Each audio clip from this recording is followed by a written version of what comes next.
असां हींअर जीअं गेस्ट हाउस में मौजूदु आहियूं उहो असांजी ओताक आहे गेस्ट हाउस ओताक आहे त तव्हां सभ खां पहिरीं थोरो तारुफ़ करायो असांजो तारुफ़ इहो आहे ऐं मुंहिंजो नालो शेख गिरधारीलाल लोहाणो आहियां इस्लामपुर शहर जो जेको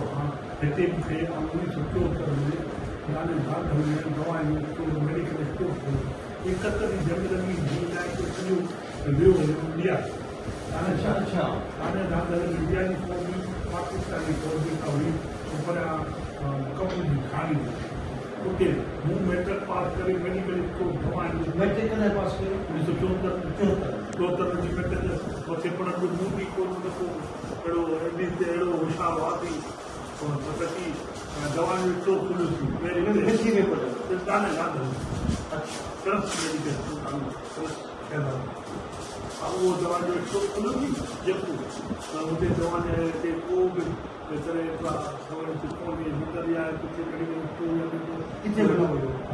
छोटा मोटा कोई स्टोर खोलायासीं दवा जो कमु कंदासीं स्टोर वारो अहिड़ो पंहिंजे नमूने सां इहो असां स्टोर जेको 30 साल उस बाबा रेखाराम जो कारोबार को जिलत जो होलसेल मकानदार हो उनजो उनखे ॿार थी जिलत जो कारोबार जेका जिलत थींदी आहे उहा एक्सपोर्ट कराची में डायरेक्ट मिल में मुंहिंजा भाउ नूरपुर में रहनि था हुनजो वॾो भाउ शहदेव निगोबा जेको कराची रहे थो मुंहिंजा 2 पुट आहिनि हिकिड़ो अमेरिका हींअर ॿार वियो आहे उनखे नौकिरी उते मिली आहे इंग्लैंड में उहो इंजीनियरिंग में करे हाणे छोकिरो जेको अमेरिका में मेडिकल जो टेस्ट पास कई हाणे वॾी थिया उहो टेस्ट पास करे ईंदो आहे उनजा 2 पुट डॉक्टर जो आला में आहे 4th तबियत में या 4th ही जेको तव्हां सिस्टम हलायो इहो तव्हांखे असांजी इहो पुराणी कहिड़ी बुनियाद ते हलायो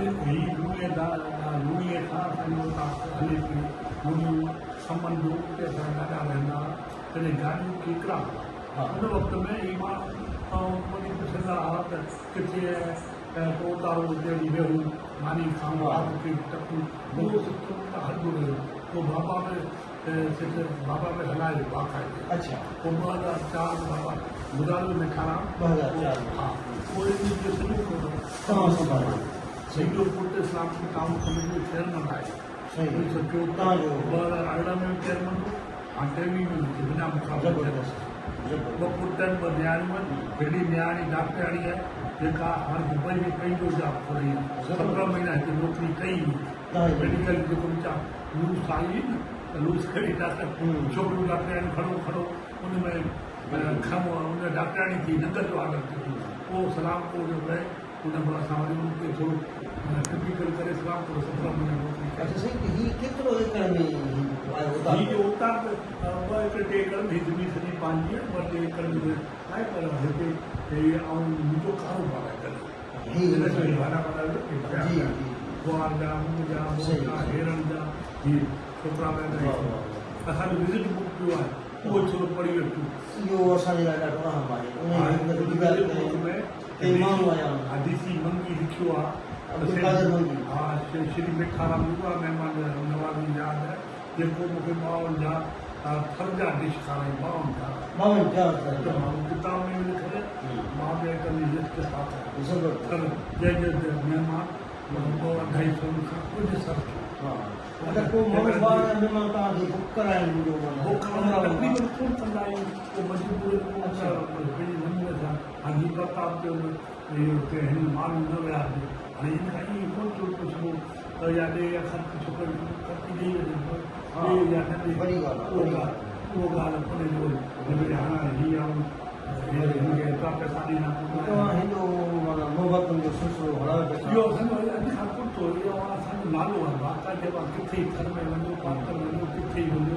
हा त इहा महिमान नवाज़ी जेका आहे सा इहो असांजी जेकी गिरदारी हा ॿुधो न बैग हूंदो त हुनजी आख़िरी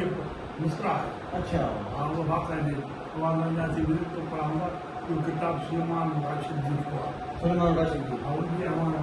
उन यूट्यूब ते रखियो आहे मुंहिंजो अच्छा यूट्यूब ते रखी सिनेमा दर्शक यूट्यूब ते रखी है अच्छा अच्छा जेको इहो मां ॾिसूं यूट्यूब ते सिर्फ गिरदार लाल जी रखी है जी रखी है हा इहो पाण हिनखे ईंदासीं इन चैनल ते ॾिसंदासीं खणंदासीं हाँ टेक्स्ट जो सही तव्हांखे लिंक वठंदासीं वॾी महिरबानी once again. Thank you so much.